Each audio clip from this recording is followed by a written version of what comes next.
Hey everybody, it's Mike, Kilo Oscar 4, Papa Delta India. Hey, welcome to my channel. I'm glad you're here. We got a video today of a guy who is pretty busy in ham radio. Yeah, that would be Josh, KI6NAZ. You know Josh? You know Josh. Josh does Ham Radio Crash Course channel on YouTube. He also does Ham Nation, although he does admit in the interview that Amanda on Ham Nation does most of the work. She basically hands him a script and he just plays it out and calls on the people when it's their turn. So he's a great guy to listen to. I got some interviews with some other people from Ham Nation. Don Wilbanks, I got to talk to Don about Huntsville and about the Ham Fest and about what makes him excited about ham radio, what keeps him going. You're looking at my ham shack behind me here. I got a satellite pass I'm tracking right now, and I have my OBS software open that I was taping it with, but got no contacts. ISS is still down. Anyway, we're going to do this interview with Josh, and I want you to pay close attention because there's things that he says that are extremely important. What it is that drives you to do ham radio and keep learning and keep moving on in the hobby. I have found that ham radio is a hobby of hobbies, and I love it. If you saw my backyard, I got an antenna farm back there. It's like I got Jack's beans, planted them in the ground, and antennas grew. And that I'm only been a ham since April of 21. Got my general in August of 21 and my tech in April of 21. I'm trying for my extra. Cross your fingers, I got to get this. And hopefully I'll get it soon. But in the meantime, let's keep doing these interviews. Let's have some fun with ham radio. I'm having a blast with all this. I put up all those antennas in my backyard in the hottest months of the year back in 2021, if you can imagine. After I got my general in August, I was all set to go because I already had a 991A and I already had an HF antenna out there. I love this hobby. I have such a good time with it. And there's nothing that intrigues me more than finding out why other people still love ham radio as much as they do. So stay tuned, watch this video with Josh. It's a little shaky because I'm doing it on a selfie stick, but Josh helps me out with that. You'll see that in the video. And you guys have a great day. Enjoy the video. I'll catch you later. KO4 PDI. Do this, extend that out. Oh, okay. Ladies and gentlemen, the one and only Josh, ham radio crash course guy. How's it up going? here at Huntsville. How you doing, Josh? I'm very good. How are you? I wanted to do something different than everybody else. Okay. I always recommend that. What excites you about ham radio? What keeps you going and buying new stuff and trying new the challenge of it. So for me, here you're gonna. There we go. I know I should pay attention to that, shouldn't I? No, I know it's tough. It's tough to both try and talk and then work the camera. That's so if I'm not talking to you, looking at you, don't take it personal. No, I don't. So for me, it's like the challenge of whatever that next step is, right? So you sit down, and you're like, I'm going to start doing parks on the air, right? So I need to get a station together, and it's not just the buying the radio, right? You got to buy the antenna and all that other stuff, and then we got to put it in a bag or a box, and you got to kit the whole thing out, right? And then that's the, oh, I did it. Okay, now I got to go activate it. That's the next challenge. And maybe I want to get kilo in a certain park, which is, 1,000 contacts. And I'm always just looking at kind of like the next challenge. Not necessarily competing with others, but the challenge to myself. Either improving on what I know within the hobby or my kit in some cases. Like, I'm still always threatening to get better at Morse code. So that, for instance, right? Yeah, and you trying to get Morse code is making me want to get Morse code. Hey, if I can... And for the longest time, I didn't get my license because they said you had to know Morse code. I didn't want to learn. Now I want to learn. Right, of course. So I think that them getting rid of the requirement is actually one of the best things they could have done for Morse code. Is now it's people finding it in a non-painful way. Right. People looked at Morse code as a nuisance that they had to get around, and they did everything they could to just get that out of the way instead of learning what it is, understanding it, and why Morse code's so important. But now you started, like you said, in 2007. 2007. What was your first radio? Yaesu FT60. Okay. So handheld, simple. Yeah. That was the kind of like the Baofeng at the time, if you think about it, because it kind of predates the Baofengs and the cheap Chinese radios. It was one of the lesser expensive Japanese radios. Baofengs are popular because they're so inexpensive. Yeah. But they're not great radios. Correct. But the Yaesu, did that Yaesu have C4 FM in it?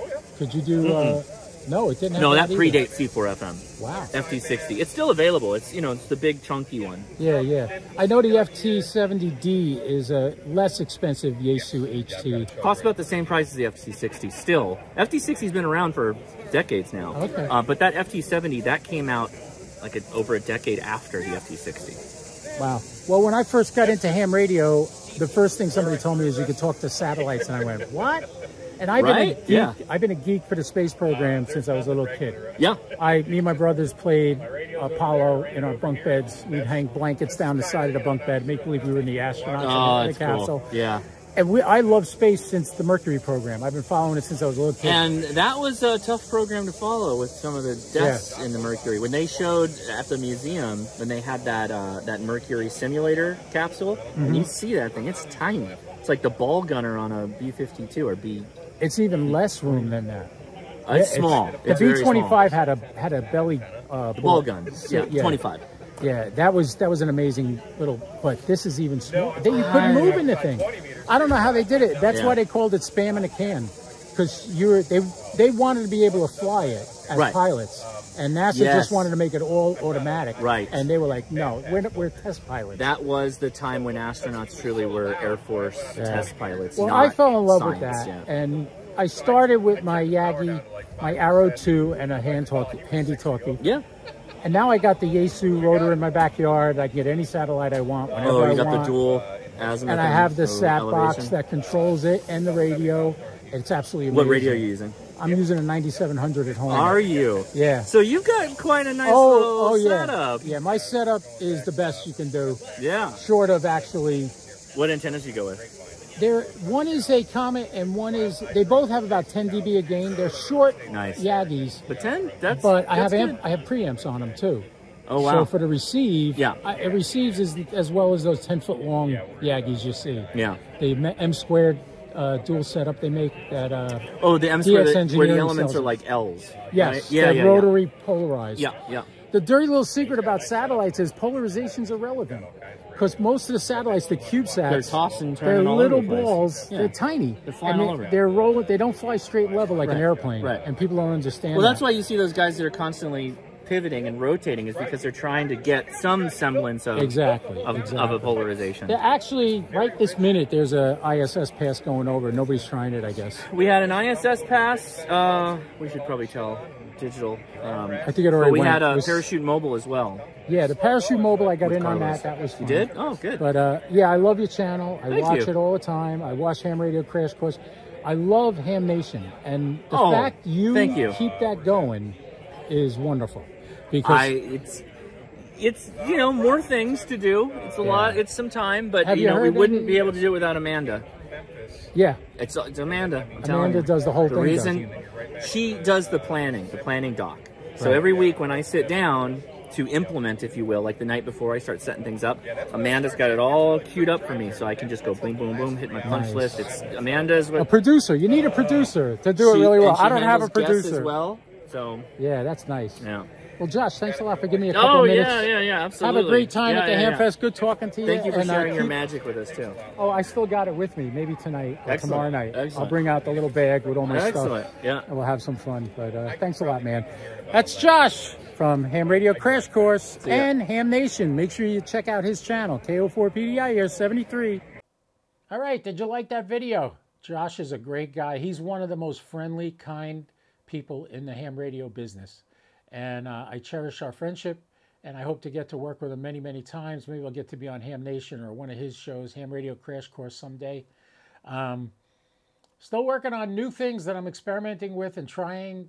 My Go Box, can you see it behind? This is my Go Box with my 705 and my Zygo amplifier. I've just been working on that a little bit. And I hope you guys enjoyed that. And make sure you get out to Huntsville. Huntsville is one of the best ham fests in the world. It's intimate, it's small, and I have to be honest, it went by way too fast this year. It did, way too fast. All right, on that note, thank you very much for watching. KO4PDI, I'll say 73 until we meet again. Catch me on a satellite pass someday. Follow me on YouTube, Ham Fun with KO4PDI. Facebook, Ham Fun with KO4PDI.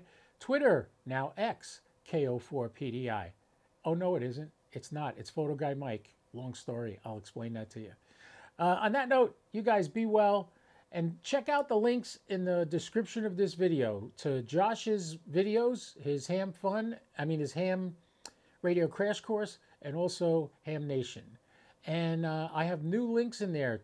Discounts on ABR Industry coax, on EMP shield protection devices for your home. And also we have it on hamradioprep.com. You get 20% off using the code HAMFUN. All right? Take care, everybody. You be well. I'll talk to you soon. KO4 PDI 73.